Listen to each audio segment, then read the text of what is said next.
ਦੋਸਤੋ ਬੰਦੇ ਅਕਸਰ ਆਉਂਦੇ ਨੇ ਪ੍ਰਦੇਸ਼ ਜਾ ਕੇ ਕਮਾਈ ਹੁੰਦੀ ਹੈ। ਕੱਲ ਦਾ ਇੱਕ ਵਾਕਿਆ ਹੋਇਆ ਤੁਹਾਨੂੰ ਦੱਸਣਾ, ਤਫਸੀਲ ਨਾਲ ਸੁਣਿਓ।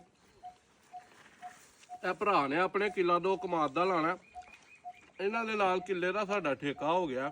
ਤੇ 4 ਬੰਦੇ ਨੇ, ਇੱਕ ਇਹ ਭਾਈ ਹੈ, ਇੱਕ ਉਹ ਚਾਚੀ ਉਹਦੀ ਨੇ, ਇੱਕ ਉਹ ਕਾਲਾ ਸ਼ੇਰ ਹੈ, ਇੱਕ ਆ ਠੇਕੇਦਾਰ ਹੈ। ਇਹਨਾਂ ਭਾਈਆਂ ਦਾ ਠੇਕਾ ਹੋਇਆ 1.5 ਕਨਾਲ ਕਮਾਦ ਇਹਨਾਂ ਵੱਢਣਾ ਤੇ 1 ਕਿੱਲਾ ਜਾ ਕੇ ਵੱਢਣਾ ਵੀ ਹੈ। ਇੱਥੋਂ ਪੈਲੀ ਦੇ ਵਿੱਚ ਉਹ ਪੈਲੀ ਵਾਹ ਟੱਕ ਸਾਹਮਣੇ, ਇੱਥੋਂ ਵੱਢ ਕੇ ਪੈਲੀ ਦੇ ਵਿੱਚੋਂ ਸਾਫ਼ ਵੀ ਇਹਨਾਂ ਕਰਨਾ, ਲੱਦਣਾ ਵੀ ਆ ਟਰਾਲੇ ਦੇ ਉੱਤੇ ਇਹਨਾਂ ਵੇ, ਤੇ ਪੈਲੀ 'ਚ ਖੜ ਕੇ ਦੂਰ ਟੁੱਕ ਕੇ ਲਾ ਕੇ ਮਿੱਟੀ ਪਾ ਕੇ ਤੇ ਫਿਰ ਇਹਨਾਂ ਵਾਪਸ ਆਉਣਾ। ਇਹ ਭਾਈ ਤੁਹਾਡਾ ਕਿੰਨੇ ਦਿਨਾਂ ਦਾ ਕੰਮ ਹੈ? 2 ਦਿਨਾਂ ਦਾ। 2 ਦਿਨਾਂ ਦਾ ਇਹਨਾਂ ਦਾ ਕੰਮ ਹੈ। 4 ਬੰਦੇ ਨੇ, ਆ 4 ਹੀ ਨਜ਼ਰ ਆਉਂਦੇ ਨੇ। ਬੰਦਾ ਵਹਿੰਦੇ ਹੋ ਪਏ ਗੌਰ ਨਾਲ ਇਹਦੇ ਨਾਲ ਬੰਦੇ ਨਾਲ ਵੇਖੋ ਜਰਾ। ਇੰਜ ਦਾ ਪ੍ਰਦੇਸ਼ ਗਿਆ ਹੈ ਤੇ ਜੀ ਕਰੇ ਦਿਹਾੜੀ 2-2 ਲੱਖ ਦੀ ਲਾਇਆ ਕਰੇ। ਕਿੰਨਾ ਠੇਕਾ ਤੁਹਾਡਾ ਸਾਡਾ ਹੋਇਆ? 35000। 35000 ਰੁਪਇਆ। ਤੁਸੀਂ ਇਹ ਹਿਸਾਬ ਲਾ ਲਓ। ਤੇ ਇਹ ਸਵੇਰ 6 ਵਜੇ ਦੇ ਟੱਕ 'ਚ ਨਾ ਸ਼ਾਮੀ 6 ਵਜੇ ਇਹਨਾਂ ਦਾ ਕੰਮ ਮੁੱਕਣਾ। ਤੇ ਕੱਲ ਵੀ ਇੰਨਾ ਹੀ ਇਹਨਾਂ 12-12 ਘੰਟੇ ਕੰਮ ਕਰਨਾ ਤੇ 35000 ਰੁਪਏ ਇਹਨਾਂ ਦੀ ਮਜ਼ਦੂਰੀ ਹੈ।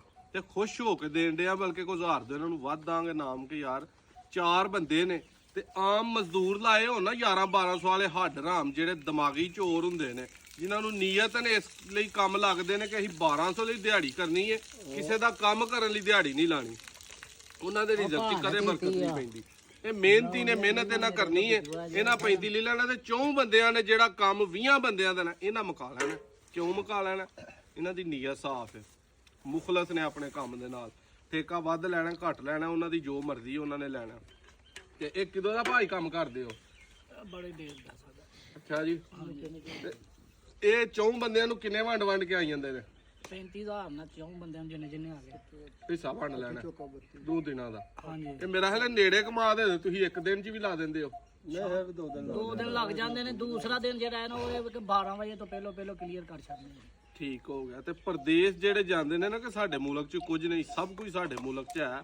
ਅੰਦਰ ਕਲੇਜਾ ਹੋਣਾ ਚਾਹੀਦਾ, ਮਿਹਨਤ ਕਰਨ ਦੀ ਤਾਕਤ ਹੋਣੀ ਚਾਹੀਦੀ ਹੈ, ਹੌਸਲਾ ਹੋਣਾ ਚਾਹੀਦਾ। ਇਹਨਾਂ ਬੰਦਿਆਂ ਵਰਗਾ ਬੰਦਾ ਤਰੱਕੀ ਕਰ ਜਾਂਦਾ। ਜੇ ਲਾਗੇ ਹੋਵੇ ਤੇ ਦੂਸਰੇ ਦਿਨ ਅਸੀਂ 12 ਵਜੇ ਨੂੰ ਕਲੀਅਰ ਕਰਕੇ ਘਰ ਤੁਰ ਜਾਂਦੇ ਹਾਂ ਤੇ ਇਹ ਦੂਰ ਦੇ ਤਾਂ ਸ਼ਾਮ ਪੈ ਜਾਣੀ ਅਗਲੀ ਦੀ। ਅੱਛਾ ਜੀ। ਹਾਂਜੀ। ਵੀਡੀਓ ਅੱਛੀ ਲੱਗੇ ਤੇ ਮਜ਼ਦੂਰ ਭਰਾ ਜਿਹੜੇ ਸਾਡੇ ਪ੍ਰਦੇਸ਼ 'ਚ ਨੇ, ਯਕੀਨ ਮੰਨੋ ਪ੍ਰਦੇਸ਼ ਜਿਹੜੇ ਕੱਟਣ ਦੇ ਨੇ ਨਾ, ਉਹਨਾਂ ਦੀ ਵਜ੍ਹਾ ਤੋਂ ਸਾਡਾ ਮੁਲਕ ਆ ਸਟੈਂਡ ਹੈ। ਉਹ ਇੱਧਰ ਰੁਪਈਆ ਨਾ ਘੱਲਣ, ਯਕੀਨ ਮੰਨੋ ਇੱਥੇ ਅੱਧੀ ਆਵਾਮ ਭੁੱਖੀ ਮਰ ਜੇ। ਤੇ ਇੰਜ ਦੇ ਪ੍ਰਦੇਸ਼ ਜਾ ਕੇ ਫਿਰ ਤਬਾਹੀ ਲਾਉਂਦੇ ਨੇ, ਅਲਖ ਲਾਉਂਦੇ ਨੇ ਮਿਹਨਤ ਕਰਕੇ। ਇੰਜ ਦੇ ਹੀ ਬੰਦੇ ਪ੍ਰਦੇਸੀਆਂ ਨੂੰ ਉੱਥੇ ਚਾਹੀਦੇ ਹੁੰਦੇ ਨੇ, ਆਵਾਮ ਨੂੰ, ਜਿਹੜੇ ਆ ਕੇ ਕੰਮ ਕਰਨ, ਮਿਹਨਤ ਕਰਨ।